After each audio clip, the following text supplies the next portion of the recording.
Dr. Amanda Parker stared at the smoking remains of her laboratory on Europa Station. 3 months of work had just turned into twisted metal and broken glass. She pushed her brown hair away from her face and tried not to cry. The quantum entanglement experiment had failed again, but this time it had taken half the lab with it. "Dr. Parker, are you hurt?"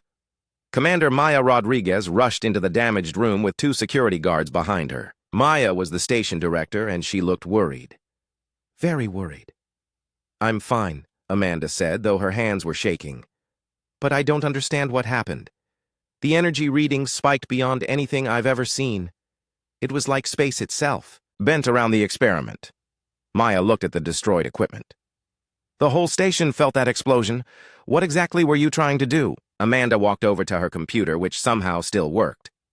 "I was trying to create stable wormholes using quantum entanglement. The theory says it should work, but every time I try, something goes wrong." She pulled up the data from just before the explosion. The numbers made no sense. The energy levels had jumped to impossible heights, then suddenly dropped to almost nothing. But during that brief moment, her sensors had detected something incredible. "Look at this," Amanda pointed at the screen. "Right here. For exactly 2.3 seconds, I created a fold in spacetime. Not a wormhole, something else. Something that used almost no energy to maintain." Maya frowned. "That's impossible. Our best scientists say folding space requires the energy of a small star. That's what I thought too. But look at these readings. Whatever I created, it was stable and used less energy than my coffee maker." Across the station, in a small observation room, Zara Eth watched the conversation through hidden cameras. The elf had been stationed on Europa for 2 years, officially as a cultural exchange student. In reality, she was there to monitor human scientific progress for the Galactic Council. Her pointed ears twitched with concern as she read the energy signatures on her own instruments. Zara Eth had seen those readings before, but only in theoretical studies from the most advanced civilizations in the galaxy. No primitive species had ever achieved anything close to this. She activated her secret communication device and sent an encrypted message to her superiors in the Elven Dominion. "Urgent report. Humans have achieved anomalous space-time manipulation. Energy signatures match theoretical advanced FTL research. Requesting immediate guidance." The reply came back quickly. "Continue monitoring. Do not interfere. This could be a measurement error." But Zara Eth knew it wasn't an error. She had been watching Amanda Parker for months. The human woman was brilliant, even by galactic standards. She approached problems in ways that made no sense to other species, but somehow produced results. Back in the damaged lab, Captain Lisa Morgan arrived with a team of military engineers. Lisa was tall and confident, with short blonde hair and sharp blue eyes. She had been sent from Earth to investigate what the military sensors had detected. "Dr. Parker, I'm Captain Morgan. We recorded some very unusual energy signatures from your experiment. Can you explain what happened?" Amanda looked nervous. The military getting involved was never a good sign for a scientist. "It was an accident, Captain. I was trying to create stable wormholes for faster-than-light travel, but something went wrong." "Wrong? Our sensors say you achieved something. That should be impossible according to current physics." Lisa walked over to Amanda's computer and studied the data. She had a degree in theoretical physics before joining the military, and she understood what she was seeing. "Dr. Parker, do you realize what you've done? If these readings are correct, you've found a completely new way to manipulate space-time." "But I don't understand how it works," Amanda said. "The energy requirements should be enormous, but my experiment used almost nothing. It's like space wanted to fold itself." Maya stepped forward. "Captain, I have to ask, is this dangerous? Should we evacuate the station?" Lisa studied the data more carefully. "Actually, Commander, I think this might be the most important discovery in human history. Dr. Parker, could you recreate this effect?" Amanda looked at her destroyed equipment. "Not with this mess. I'd need a completely new setup and more funding than the university will ever give me." "What if I told you the Earth Defense Force was very interested in funding your research?" Lisa smiled. "We've been looking for a breakthrough in FTL technology for decades. If you can really create stable space-time folds with minimal energy, you could change everything." Zara Eth listened to the conversation with growing alarm. The humans were planning to develop this technology further. She sent another urgent message to her superiors, but this time she received a different response. Maintain observation position. Do not reveal yourself. If humans achieve practical FTL using unknown methods, the Council must be informed immediately. Amanda looked around at the damaged lab, then at Lisa's eager face. Captain, I need to be honest with you. I have no idea how I did this. It was pure accident. The theory says it's impossible, but the data doesn't lie. The best discoveries often happen by accident, Lisa said. Dr. Parker, what would you need to build a proper test facility? A lot. Specialized quantum computers, isolation chambers, power systems that can handle massive energy spikes safely, and a team of the best physicists on Earth. Maya cleared her throat. And somewhere safer than my station to conduct the experiments. Lisa nodded. We can provide all of that. Dr. Parker, would you be willing to work with the Earth Defense Force to develop this technology? Amanda thought about it. She had spent her whole career being ignored by the scientific community. Her theories were too radical, her methods too unconventional. But here was someone offering her unlimited resources to pursue the most important research of her life. I'll do it, she said. But I want full control over the research direction, and I want to publish everything once we understand how it works. Agreed. Dr. Parker, welcome to Project Breakthrough. As the humans made their plans, Zara-Eth prepared her most detailed report yet for the Galactic Council.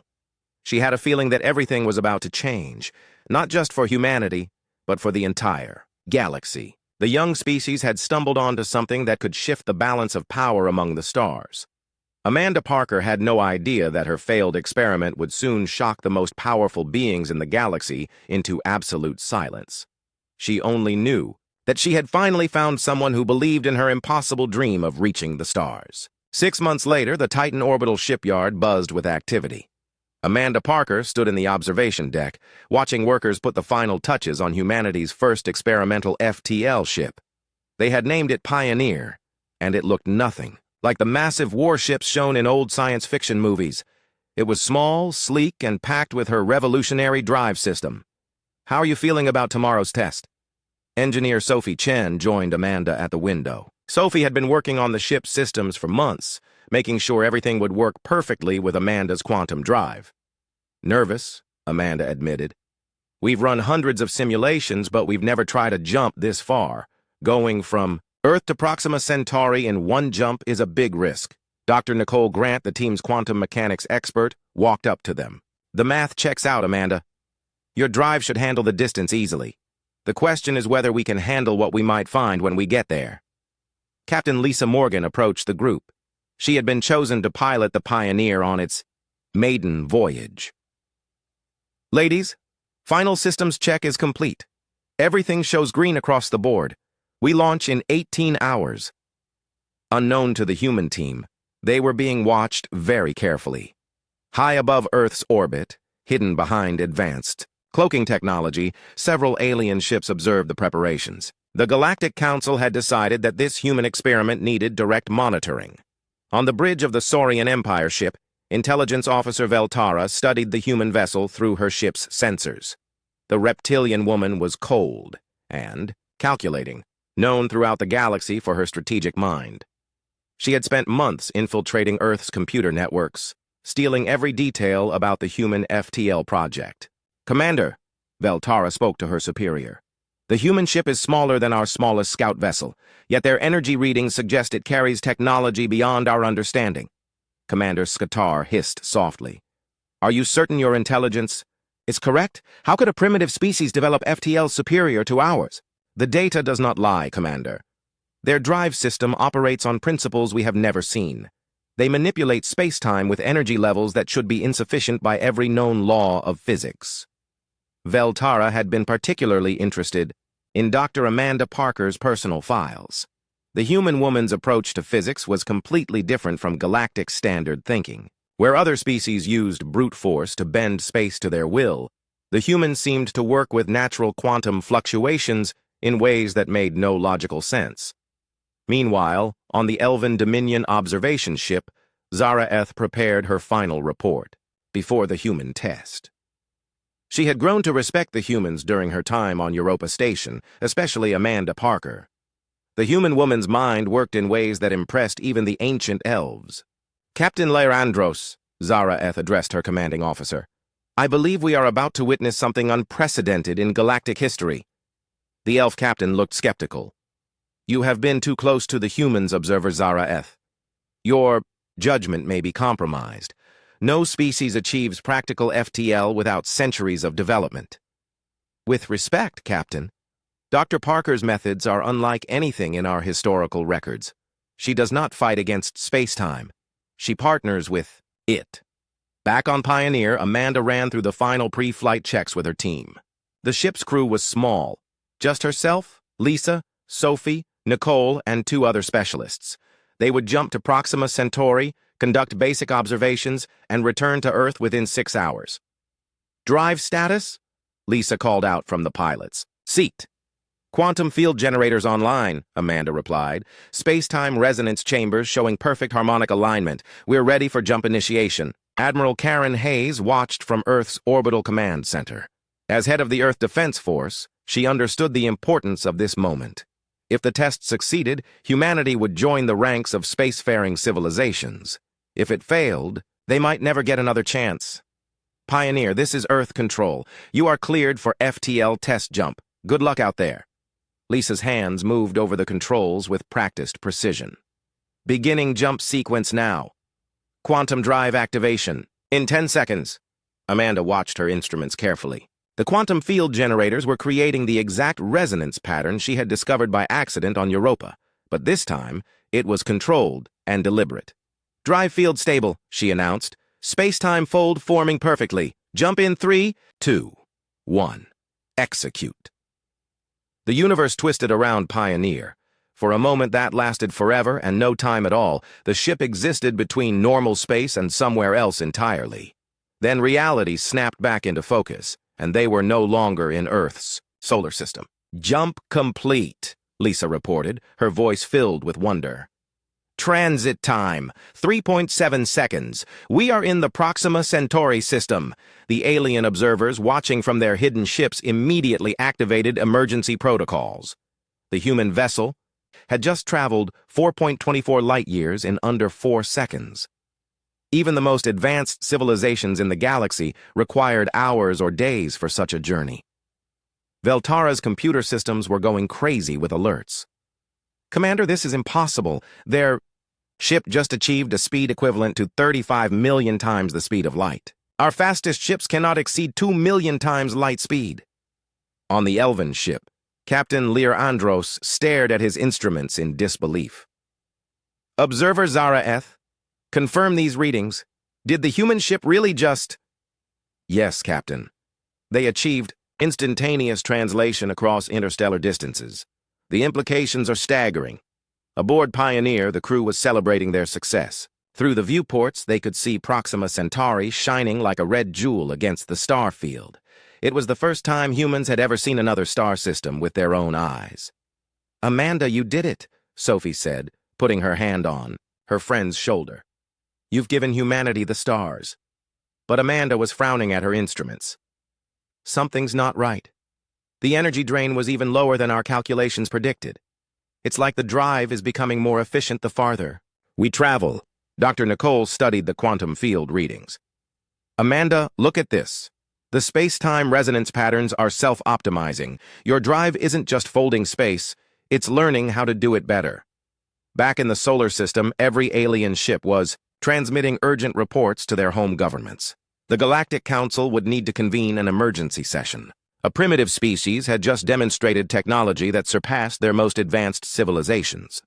Admiral Hayes received Pioneer's successful arrival signal and immediately activated Protocol 7, the procedure for first contact preparation. Earth's governments had always assumed that when they met aliens, humanity would be the primitive species. Now it seemed they might have something valuable to offer instead. All stations, this is Admiral Hayes. Begin immediate implementation of first contact protocols, and someone get me the President on a secure line. After 6 hours of observations and testing, Pioneer prepared for the return journey. The jump back to Earth was even smoother than the first, taking only 3.2 seconds and using even less energy. As the ship docked at Titan Orbital Shipyard, Amanda looked out at the ring of hidden alien vessels that her instruments had detected. during the return jump. She had not mentioned them to the others yet, but she knew their successful test had been observed by more than just human eyes. "Lisa," she said quietly to the captain, "I think we're about to have visitors." Captain Morgan followed Amanda's gaze toward the seemingly empty space where advanced sensors had detected unusual gravitational anomalies. "Alien ships?" "Almost certainly. And if they've been watching us this closely, they're probably not happy about what we've just accomplished." Neither woman knew that at that very moment, the fastest ships in the galaxy were racing toward Earth, carrying representatives from every major civilization. The Galactic Council was about to hold the most important emergency session in its 1,000-year history. Humanity had just announced itself to the galaxy in the most dramatic way possible. The Galactic Council chamber had not seen such chaos in 300 years. Representatives from 47 different civilizations filled the massive crystalline hall, all talking at once about the impossible thing they had just witnessed. At the center of the chamber, the ancient mediator counselor Thysa called for order with her 4 arms raised high. "Silence," her voice boomed through translation devices in dozens of languages. "We are here to discuss the human situation, not to panic like younglings." Thysa was old even by galactic standards. Her blue skin had darkened with age, and her silver hair flowed like liquid metal down her back. She had mediated disputes between civilizations for over 800 years, but she had never faced anything like this. "The facts are simple," she continued. "A species that has barely left their home planet has demonstrated FTL technology that surpasses our most advanced capabilities. We must decide how to respond." In the human section of the galaxy, a joint alien fleet had assembled at the edge of the solar system. Leading the fleet was Commander Sylandra of the Elven Dominion. She was young for a commander, only 200 years old, but her strategic mind had earned her rapid promotion through the ranks. Sylandra stood on the bridge of her flagship studying the tactical displays. Earth looked so small and vulnerable from this distance, yet somehow its people had achieved something that had eluded the galaxy's greatest minds for millennia. "Status report," she ordered her tactical officer. 43 ships from 12. Different civilizations, Commander. The Council has authorized us to make contact and assess the human threat level." Sylandra frowned. "Threat level? They have 1 experimental ship and a handful of scientists. We have enough firepower to destroy their entire planet. Commander, their technology could change the balance of power in the galaxy. Some Council members believe they should be contained before they develop further." Meanwhile, on Earth, chaos had erupted in government buildings around the world. The alien fleet had not bothered to hide itself completely, and Earth's deep space telescopes had detected the massive gathering of ships at the system's edge. General Kira Thompson stood in the Pentagon's Situation Room, studying the tactical display with growing concern. As head of Earth Defense Force Strategic Command, she had prepared for many scenarios, but not this one. "How many ships are we looking at?" she asked her intelligence officer. "At least 40, General. Some of them are larger than our biggest. Space stations. Their technology is clearly decades ahead of ours." President Michelle Davis joined the meeting via secure video link. "General Thompson, what are our options?" "Limited, Madam President. Our entire space fleet consists of 12 ships, and none of them have weapons that could threaten vessels of that size. If they want to destroy us, there's nothing we can do to stop them." Dr. Rachel Kim had been rushed from her xenobiology lab to serve as humanity's first contact specialist. She had spent her entire career studying the possibility of alien life, but she had never expected to meet it under these circumstances. "General, if I may," Rachel said, "the fact that they haven't attacked suggests they want to communicate. We should try to establish dialogue before assuming hostile intent." Back on Europa Station, Amanda Parker worked frantically in her new laboratory. The Earth Defense Force had given her unlimited resources to understand her own discovery, and she was making progress that surprised even herself. "The quantum resonance patterns are definitely linked to human neural activity," she explained to Dr. Nicole Grant and engineer Sophie Chen. "Every time I run the calculations, the drive becomes more efficient when operated by a human consciousness." "That's impossible," Nicole protested. "Technology doesn't work differently based on who's using it." "Our technology doesn't," Amanda corrected. "But this isn't really our technology. We've stumbled onto something that works with natural quantum fields in ways we don't understand yet." Sophie studied the latest test results.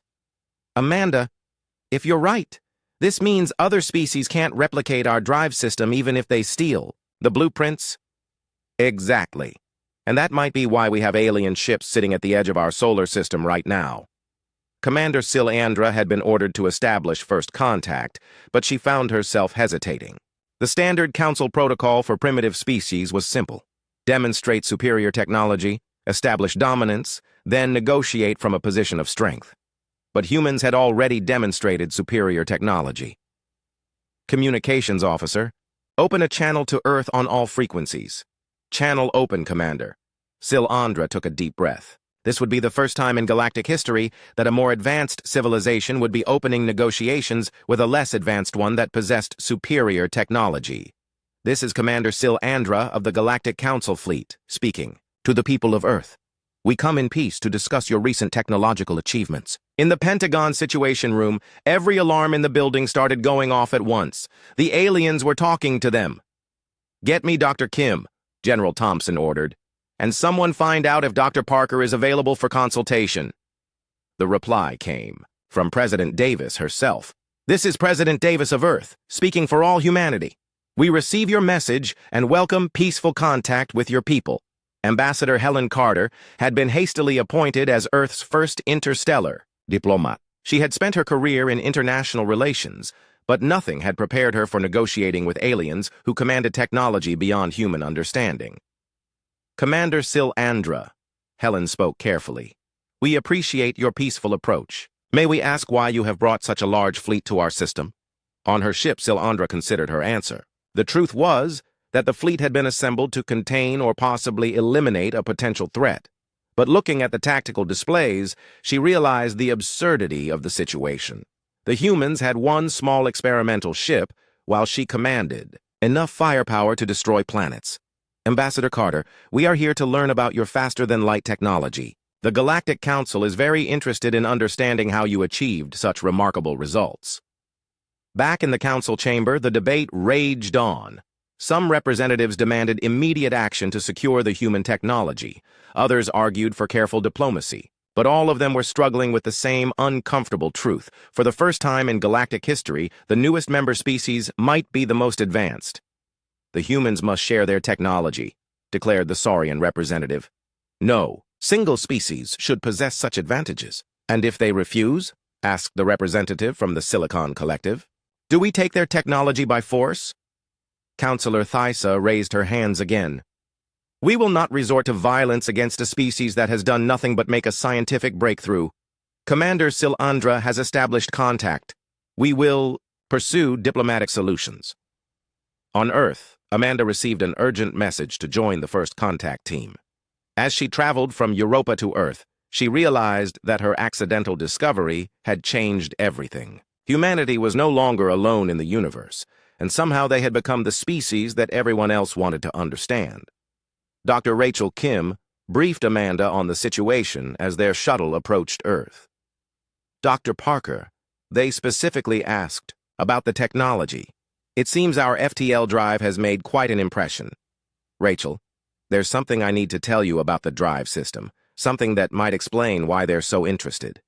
What is it? Amanda looked out at the star field, knowing that somewhere out there, representatives of dozens of alien civilizations were waiting for answers to questions she wasn't sure she could explain.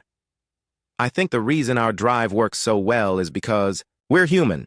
The technology seems to be specifically compatible with human consciousness in ways that other species might not be able to replicate. Rachel stared at her. Are you saying we've developed technology that only humans can use? I'm saying we might have accidentally solved a problem that the galaxy's greatest minds have been working on for thousands of years, and we solved it in a way that makes us indispensable. As their shuttle docked at Earth's orbital station, both women realized that humanity was about to enter negotiations that would determine their species' place in a galaxy full of civilizations far older and more experienced than their own. Dr. Samantha Lee had never expected her career in evolutionary biology to become relevant to interstellar diplomacy. But as she stood in Amanda Parker's laboratory on Earth, studying brain scans of human test pilots, she realized her expertise might hold the key to understanding humanity's impossible technological breakthrough. The neural patterns are unlike anything in our biological databases, Samantha explained to the gathered team of scientists and military officials. Human brains evolved on a planet with incredibly complex electromagnetic fields. Our magnetic field changes constantly. Our weather systems create massive electrical discharges, and our neural networks adapted to function in this chaotic environment. Amanda studied the brain scans with growing excitement. Samantha, are you saying that our brains naturally resonate with quantum fluctuations because of how we evolved? Exactly. Every other species in the galaxy evolved on more stable worlds. Their neural patterns are efficient and organized, but they can't match the chaotic harmony that human consciousness brings to quantum field manipulation. Ambassador Helen Carter was participating in her 5th negotiation session with Commander Silandra. The elf commander had proven to be reasonable and intelligent, but Helen could sense the pressure she was under from her superiors. Ambassador Carter, Silandra said during their private communication, I must be honest with you. Some members of the Galactic Council are growing impatient. They want to understand your technology, and they're not accustomed to being denied access to scientific discoveries. Helen had been stalling for time while Amanda's team worked to understand their own breakthrough. Commander, we're not denying access. We're still trying to understand the technology ourselves. Dr. Parker's discovery was largely accidental. That makes it even more remarkable, Silandra admitted. My people have been studying faster-than-light travel for 3,000 years. We achieved our current technology through centuries of careful development. You achieved superior results through intuition and accident. Unknown to both women, their conversation was being monitored by multiple intelligence agencies, both human and alien. Veltara, the Saurian intelligence officer, had managed to infiltrate Earth's communication networks and was reporting everything back to her superiors. The humans continue to claim they don't understand their own technology, Veltara reported, to her commander. But our analysis of their research data suggests otherwise. They are deliberately withholding information. Commander Escatar hissed in frustration. Are you certain? Their behavioral patterns suggest genuine confusion. I am certain they know more than they admit. Recommend immediate action to secure their technology before they develop military applications. Meanwhile, in the deepest levels of the Galactic Council's archives, ancient librarian Zephyra studied historical records that had not been accessed in millennia. The crystalline entity's consciousness moved through data crystals containing the history of galactic civilization, searching for any precedent for the human situation. What she found disturbed her greatly. Counselor Thysa, Zephyra transmitted her findings to the council leader. I have discovered something significant in the ancient records. There have been 17 species throughout galactic history that developed technology requiring biological integration. All of them eventually transcended physical existence. Thysa studied the data with her ancient eyes. Are you suggesting the humans are following a similar evolutionary path? The possibility cannot be dismissed. If human consciousness is truly required for their FTL technology to function, they may be developing capabilities that go beyond simple space-time manipulation. Back on Earth, Colonel Diana Foster led a special forces team in preparing for worst-case scenarios. As head of Earth's new Xeno-Threat Response Unit, she had been tasked with planning humanity's defense against alien interference. Our intelligence suggests at least 3 factions within the alien fleet, she briefed her team. The elves seem interested in diplomatic solutions, but the Saurians appear to favor direct action. The 3rd faction, led by something called the Silicon Collective, remains unknown. General Kira Thompson joined the briefing via secure link. Colonel, what are our defensive options if diplomacy fails? Limited, but not hopeless, General. Our new quantum sensors can detect their ships even when cloaked, and Dr. Parker's team believes they can weaponize the FTL drive technology if necessary. Amanda had been working around the clock to understand the implications of her discovery. With help from Samantha Lee and Dr. Nicole Grant, she had finally begun to grasp why human consciousness was so crucial to the drive system. It's not just that we can operate the technology, Amanda explained to President Davis during a secure video conference. It's that the technology actually becomes more efficient when operated by human minds. Our chaotic neural patterns create resonance harmonics that smooth out quantum fluctuations in ways that ordered consciousness cannot achieve. Dr. Parker, What does this mean for our negotiations with the aliens? It means we have something they need, but they can't simply take it from us. They need our cooperation, our people, our consciousness itself. We're not just valuable as allies, we're irreplaceable. Commander Silandra was beginning to understand this as well. Her own scientists had attempted to replicate the human FTL technology using captured sensor data from Pioneer's test flight. Every attempt had failed spectacularly. The mathematics work perfectly, her chief scientist reported. The engineering is sound, but when we activate the drive system, it simply doesn't function. It's as if some crucial component is missing. Silandra suspected she knew what that component was. Have you attempted to include biological elements in the system? We tried neural interfaces from 12 different species, Commander. None of them produce the required resonance patterns. The human approach to consciousness appears to be unique in known space. Dr. Patricia Williams, Earth's leading expert on interstellar colonization, had been brought in to help plan humanity's future, in a galaxy full of advanced civilizations. Her models showed remarkable possibilities if the aliens proved to be allies rather than conquerors. President Davis, Patricia presented her analysis, if we can establish peaceful relations, human-operated FTL technology could revolutionize galactic travel and exploration. Regions of space that have been unreachable for thousands of years could suddenly become accessible. And if relations turn hostile, then we become the most valuable prisoners in galactic history. Every civilization will want to capture and control us. Captain Tracy Johnson had been selected to lead Earth's first interstellar diplomatic mission. Her ship, a modified version of Pioneer, would carry the human negotiation team to the Galactic Council's meeting chambers in the Centaurus sector. Dr. Parker, Tracy asked during the mission briefing, what happens if they demand a demonstration of our technology? We give them one, Amanda replied confidently. But we do it in a way that makes our unique capabilities absolutely clear. Let them see that human consciousness isn't just helpful for operating the drive, it's essential. As the human diplomatic mission prepared to depart, news arrived that changed everything. The Galactic Council had voted to extend formal recognition to humanity as a spacefaring civilization, despite their primitive status in most other technologies. They're not treating us as primitives seeking admission, Ambassador Helen realized. They're treating us as equals, bringing something valuable to the table. Silandra received the Council's decision with mixed emotions. On one hand, peaceful resolution had been achieved. On the other hand, the implications were staggering. Humanity would enter galactic civilization not as junior members learning from their superiors, but as partners holding technology that could reshape the balance of power among the stars. Commander, her communications officer reported, we're receiving a message from the human ship. They're requesting permission to demonstrate their technology for the joint fleet. Grant permission, Silandra decided. All ships maintain safe distance and record everything. Amanda stood on the bridge of the human diplomatic vessel as it prepared to demonstrate humanity's gift to the galaxy. Through the viewports, she could see dozens of alien ships representing civilizations with thousands of years of history and advancement. Drive status? Captain Tracy asked. Quantum field generators online. Space-time resonance chambers showing. Perfect human neural harmony. We're ready to show them what humanity can do. As the ship activated its FTL drive, every alien sensor in the fleet recorded the impossible energy signatures that had shocked the galaxy into silence.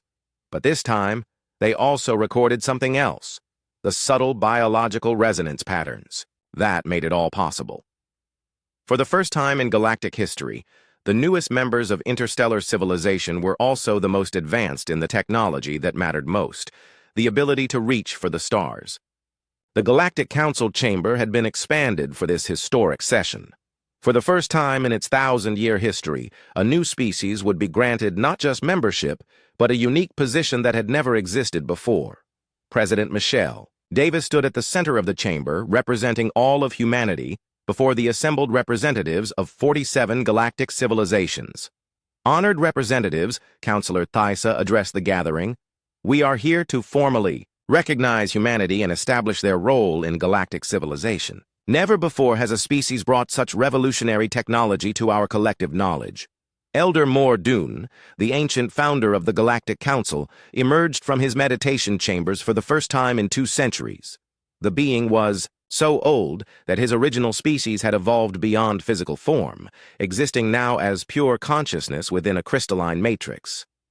I have observed the rise and fall of civilizations for 3,000 years, Morden spoke through harmonic resonance, that translated into every language simultaneously. I have never witnessed a discovery that could reshape our understanding of reality itself. The humans have achieved something that transcends mere technological advancement. Amanda Parker sat in the human delegation section, still amazed that her accidental discovery had led to this moment. Beside her, Captain Lisa Morgan wore the uniform of the new Human Galactic Joint Exploration Service, a position that had been created specifically for the mixed crews that would soon explore previously unreachable regions of space. "Dr. Parker," whispered Dr. Patricia Williams, who had been appointed as Earth's first interstellar colony administrator, "they're offering us partnership, not subordination. This is beyond our most optimistic projections. The formal proceedings began with presentations from various species about their contributions to galactic civilization. The Elven Dominion spoke of their mastery of energy manipulation, the Saurian Empire demonstrated their strategic planning capabilities, and the Silicon Collective shared their computational advances. Then it was humanity's turn. Amanda stepped forward to address the council. "Honored representatives, 6 months ago I was a failed scientist whose experiments kept exploding. Today I stand before you, not because humans are superior, but because we think differently. Our chaotic approach to problems sometimes produces solutions that ordered thinking cannot achieve." She activated a holographic display showing the quantum resonance patterns that made human FTL technology possible. "Our drive system works because human consciousness resonates with natural quantum fluctuations in ways that apparently no other known species can replicate. This makes us valuable not as conquerors or competitors, but as partners." Commander Silandra stood to address the council. During the months of diplomatic contact, she had grown to respect and admire human ingenuity. The Elven Dominion formally requests joint exploration missions with human crews. Our calculations show that human-operated FTL technology could reach regions of space that have been inaccessible for millennia.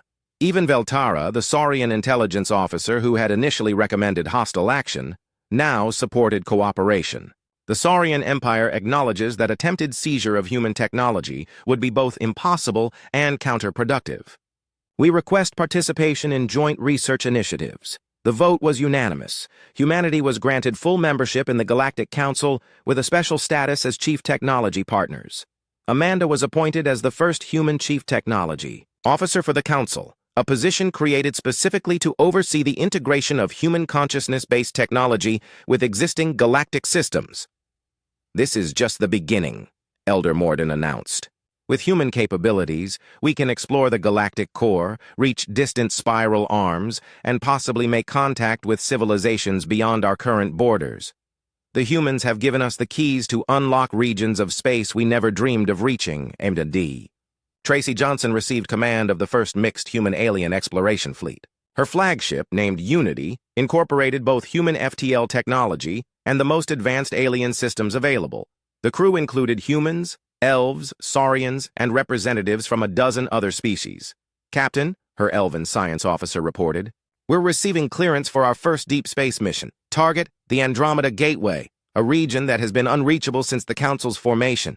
Dr. Nicole Grant had been assigned to lead the joint research teams studying the implications of consciousness-based technology. Her preliminary findings suggested that human FTL drives were just the beginning of what might be possible. "Amanda," she reported to her friend via subspace communication, "the quantum resonance patterns we're detecting suggest that human consciousness might be compatible with other exotic technologies as well. We might have stumbled onto a whole new field of science." Zaraeth, the elf who had observed humanity's first breakthrough on Europa Station, had requested permanent assignment as Earth's liaison to the Elven Dominion. Her reports had been instrumental in convincing her people to pursue cooperation rather than conflict. "Dr. Parker," she said during a private meeting, "I must confess something. When I first detected your energy signatures, I thought my instruments were malfunctioning. The idea that a species could achieve such results through intuition rather than millennia of careful development challenged everything we believed about technological advancement. Sometimes the best discoveries happen when you're not trying to make them, Amanda replied. Our chaotic approach to science might seem inefficient, but it occasionally produces results that careful planning never could. President Davis addressed the United Nations for the last time in its original form. The organization would soon be restructured as the Human Interstellar Council, representing Earth's interests in galactic civilization. My fellow humans, she announced, 6 months ago we were alone in the universe. Today we are partners in a galactic community that spans thousands of worlds. But we must remember that our greatest strength is not our technology. It's our humanity itself.